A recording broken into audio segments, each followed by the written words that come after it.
Today we're getting into the latest Tesla news, including Tesla's worst new Model 3, Model Y becoming the best-selling car, Tesla driver habits, and more, so let's get into it.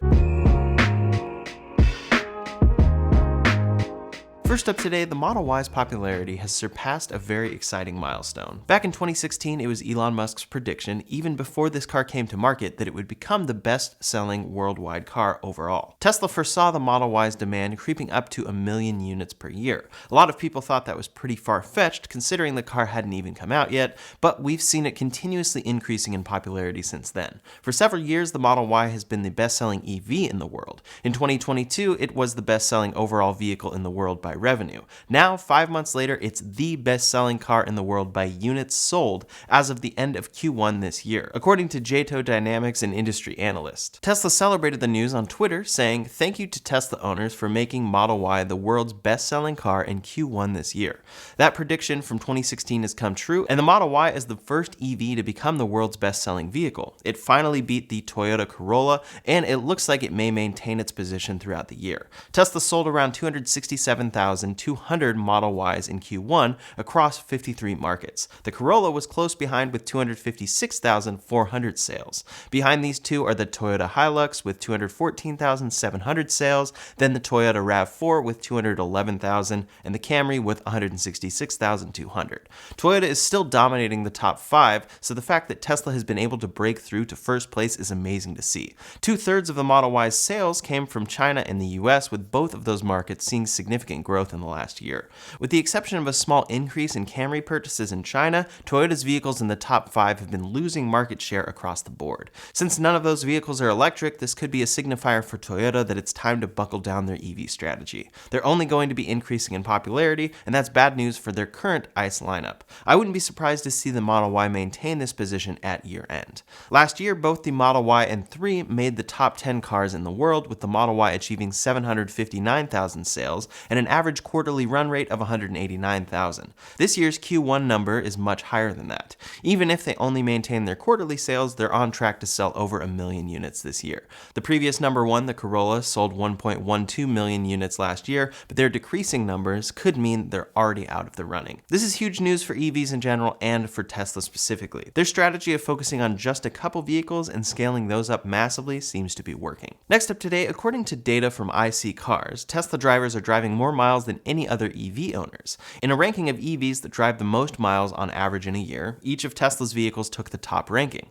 They analyzed over 860,000 model year 2020 used cars from January to mid-May this year. For EVs, the Model X took first place with an average of 10,378 miles a year. The Model Y took second with an average of 10,199 miles. The Model 3 was third with 9,960 miles, and Model S in fourth with 9,340 miles. One explanation for the Model X being the most driven could be that it's most suited for road trips, being Tesla's largest and roomiest vehicle.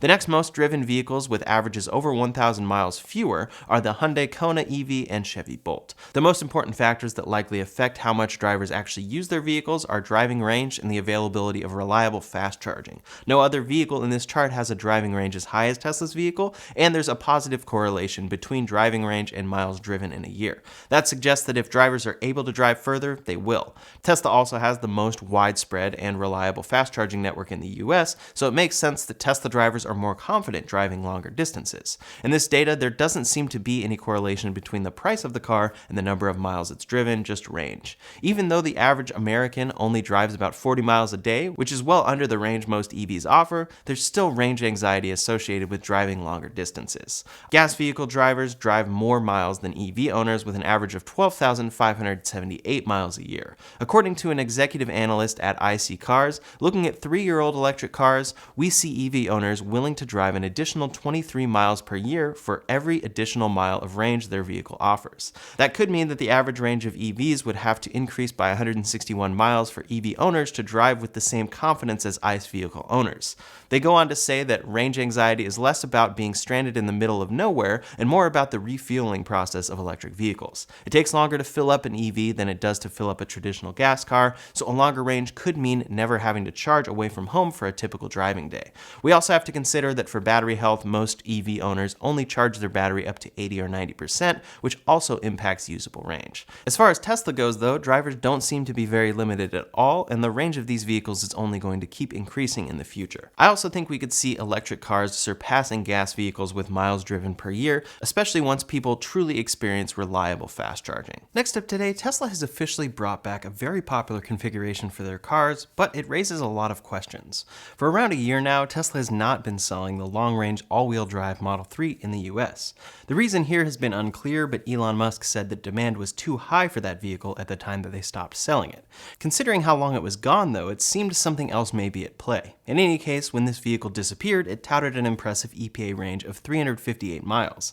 This used the same battery pack as the long-range Model Y, so it makes sense that that smaller car would get almost 30 more miles of range on the same battery pack. Speculation ran high as to why Tesla hadn't reintroduced this car until later in 2023, and many thought it would line up with the introduction of the updated Project Highland Model 3 that has been spotted a few times. However, Tesla didn't wait for that. They have reintroduced the long-range Model 3, and its EPA range is officially at 333 miles. This is a bit higher than Tesla's initial estimate a couple weeks prior, saying it would get 325 plus miles of range, but still comes in a full 25 miles under the range this car used to have just a year ago. So why is Tesla shipping a worse Model 3 long range? A 25-mile range drop after a year-long wait isn't exactly exciting for most customers. The other odd thing is that the battery appears to be coming from China. We can tell since this car only qualifies for half of the EV tax credit. It gets $3,750 since it's built in the US, but the battery does not qualify, and the only non-qualifying place where Tesla currently has a supply chain would be China. Likely, CATL would be making this battery pack, which likely has a smaller capacity than before. The Performance Model 3 still fully qualifies for $7,500 as a tax credit since it uses the original battery pack. Many have speculated that Tesla is shifting to LFP cells here, and that could account for the lower range. LFP batteries bring many advantages and can be produced at less cost than cells traditionally used for long-range cars, but aren't quite able to hit the same density that Tesla's nickel-based batteries do. If these are LFP cells, it would be one of the longest range vehicles ever shipped with that battery chemistry, and would be a good look for that technology going into the future. On top of that, there is a consideration to be had here. While you aren't getting 358 miles of range, you are getting 333 miles of daily usable range. Tesla recommends that you charge nickel-based cells to 80% each day for best battery longevity. So in practice, using a long-range Model 3 day-to-day would actually get you around 286 miles of range to use while taking proper care of the battery long-term and charging to 80%. You'd only really see that 358-mile EPA range when charging to 100% for a road trip, and of course also in ideal conditions. If this new Model 3 does have an LFP battery though, Tesla specifically recommends that you charge those cells to 100% each day. So in practice, using a long-range Model 3 with LFP cells day-to-day would get you 333 miles of EPA range to use while taking proper care of the battery. For actual real-world use, this car could get you more range each day by almost 50 miles, and that could be a reason why Tesla has made this change. In practice, customers actually get more range out of this lower range battery pack. That said, LFP does bring certain downsides related to cold weather and other things, so the only confirmation we have here relates to where this pack is made. We know it's not qualifying for the EV tax credit, so maybe Tesla is simply changing supply chains here and isn't actually shifting to LFP cells. I think they may also be purposely driving people to their other vehicles. If you qualify for a tax credit, the Performance Model 3 will run you about $45,740. That's around $2,250 more than a long-range Model 3 with its reduced tax credit. So we could see customers opt to upgrade here, which may earn Tesla more. Then, when comparing a long-range Model 3 to a long-range Model Y, tax credit factored in, you'd pay $43,490 for a long-range Model 3 and $42,990 for a Model Y. For those that qualify, it's $500 less to get a Model Y than it is to get a long-range Model 3, and it will get only 3 miles less range. Tesla is very focused on Model Y production and likely makes more profit with that car than others, so this also could be a way to drive more customers towards that car than their Model 3. This is all speculation, of course, and we'll have to wait and see if this new Model 3 truly uses LFP cells or not. If so, it could make more sense, but Tesla could also be pricing for other reasons as mentioned. On top of this as well, Tesla is rumored to be on the cusp of heavily refreshing this car, so we'll see what happens there in the next few months. Next up today, Tesla has released some new software features in an update without mentioning them in the release notes. Tesla hacker Green found the new features in Tesla's code. He reports that there's now Auto Wiper V4 with ability to disable deep rain, and AEB for cut-in traffic. A lot of vehicles with automatic wiper features have rain sensors to determine the speed of the wipers, but Teslas rely on their autopilot cameras to deduce how much rain there is. I've mentioned in the past that this system isn't very accurate, and I usually end up leaving it off if possible. Deep rain was a feature released in 2019 to start fixing those issues, but it was a small improvement. Now Tesla is giving owners the choice to disable it, reportedly. They still have a lot of complaints though. One Tesla owner said, at the very least, allow to cancel wipers while on autopilot. It makes no sense to allow this to keep happening. Elon actually responded to that post saying, sorry, this is one of the last neural nets to be updated to surround video from single camera, single frame. It's nice to see Elon finally acknowledging this issue that's been around for a while. We have to give credit where credit is due because Tesla knows that they can just add traditional sensors to their vehicles and this feature will work perfectly, but they've been working on a new system that should make it more efficient than others moving forward using their already existing cameras. Adding sensors now wouldn't really help current Tesla owners that don't have them, so this could be a way to fix it across the board, even for older owners. This way they can continuously improve the system via software updates, and the more issues that they can solve with the software, the better their vehicles will be in the future. The other update that was added stealthily is a safety feature. Automatic emergency braking, or AEB, can now brake for vehicles cutting into your lane. Before this update, the car would just avoid other cars by steering away, but obviously this isn't always the solution. It can now brake more effectively to prevent or reduce impact with objects that appear in front of the vehicle suddenly. This is just refining how the system works, which is something that Tesla is continuously working on. They've also reduced punishment for full self-driving misuse. Quote, FSD beta suspension interval was reduced from 2 weeks to 1 now.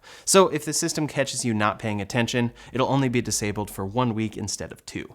Another software is on the way though that'll be a small addition to their 2023.12 update. With 2023.20, drivers can expect to be able to track their tire mileage. The vehicle will be able to track how many miles have been driven since your last tire service, which can help you stay on top of your tire rotation, replacing your tires, or switching between season-specific tires. Drivers will also be able to adjust the text size in their vehicle for all languages. That feature was first released for a few languages, but now it's available for every language supported by Tesla. Next up today, Tesla is opening up their Supercharger network to a new region. We've been hearing about Tesla opening up their network for a while to other EVs, starting with a pilot program in Europe, and they've already started opening existing chargers in the US, as well as implementing Magic Dock chargers. Now they're planning to open 750 locations to non-Tesla EVs across Canada by the end of 2025. The Canadian government has said, as part of this collaborative effort, Tesla will open a portion of its existing Canadian supercharger network to non-Tesla electric vehicles, wherever site hosts allow. Later this year, an open supercharging route will be piloted for EV drivers between Sudbury and Ottawa. They go on to say by the end of 2025, 750 charging connectors in public locations will be made available to non-Tesla EV drivers through a combination of retrofits and new construction, of which at least 350 will be 250 kilowatt superchargers. The open chargers will be distributed across Canada, and the route will include the Trans-Canada Highway from Ottawa to Calgary. It's unclear if these retrofits will be hardware or software, so we could start seeing more adapters in Canada rather than Magic Docks, or we could see a lot of Magic Docks. The new construction would likely be for that. We'll have to see. This comes after Tesla and Ford announced that they would be partnering up to allow all Ford owners to access their network, and that Ford will be adopting Tesla's ChargePort in their vehicles in the next couple years. With more vehicles accessing that network, I wouldn't be surprised if more automakers switch over to Tesla's connector from CCS. Ford has revealed new details about their second-generation EVs, and they still seem to be following their strategy of staying in the segments they're already in. You can see that in their first-generation EVs with the Mustang Mach-E and Ford F-150 Lightning, and now they'll be introducing a new truck. They revealed their Project T3 back in March, and Ford says it'll be built for work like the Lightning, but with a more streamlined manufacturing process. They also expect it to get a maximum estimated 350 miles of range. To achieve that range, they'll be focusing on tire and propulsion efficiency. efficiency while reducing battery size. Fast charging will also regain 150 miles in less than 10 minutes, and they say this vehicle will be affordable, though they haven't confirmed prices yet. They'll also begin introducing a new distribution model where customers can skip the negotiation phase at dealerships. Ford has also chosen a side in the AM radio debate. Many EV makers, including Tesla, have opted out of including AM radio in their vehicles because a lot of people don't use it, and the electric motor in the car reportedly interferes with the signal. AM radio is important in certain emergencies, though, because it's the best way for the government to communicate with the public. Because of that, Ford's CEO has said, "We've decided to include it on all 2024 Ford and Lincoln Motor Co. vehicles. For any owners of Ford EVs without AM broadcast capability, we'll offer a software update." This is also a great example of over-the-air software updates being able to bring important features to vehicles after delivery. After 6 years of BMW testing the i5, the first 2 available trims of that car have finally arrived. They're introducing a lot of new features with this car, including in-car gaming, a range conservation mode, and eye-activated lane changes. BMW's 5 Series, which the car is based on, has been around since 1972, so a lot of people are happy to see this brand live on in the EV era. This new series will be larger than the last generation, with a slightly wider wheelbase and more space inside. It also comes with the optional Driving Assistance Professional package, which includes highway assist that allows the driver to operate hands-free at speeds up to 85 miles per hour where conditions and speed limits allow. That'll be a level 2 autonomy feature like Tesla's FSD package. The system monitors the driver to make sure they're paying attention to the road, but they've also used that monitoring system to enable drivers to change lanes with their eyes. That seems pretty insane to me, but I can't wait to try that out. Beyond all of those features though, this car will have a max BMW estimated range of 295 miles with a pretty standard 205 kilowatt charging speed that'll take you from 10 to 80% in about 30 minutes. The lower trim will start at $66,800 and the higher trim starts at $84,100. I'm curious to see what the range of this car will be with an official EPA estimate, but it could be pretty competitive against the Tesla Model 3 in the luxury segment with all of those new features. The Model 3 now starts about $20,000 cheaper than that, so we'll have to see though. That's all the latest Tesla news for today, so in the meantime, if you want to see 10 EVs that you may want to avoid when shopping around, you can check out that video linked up here or in the description below. Thanks so much for watching, and I'll see you on the next one.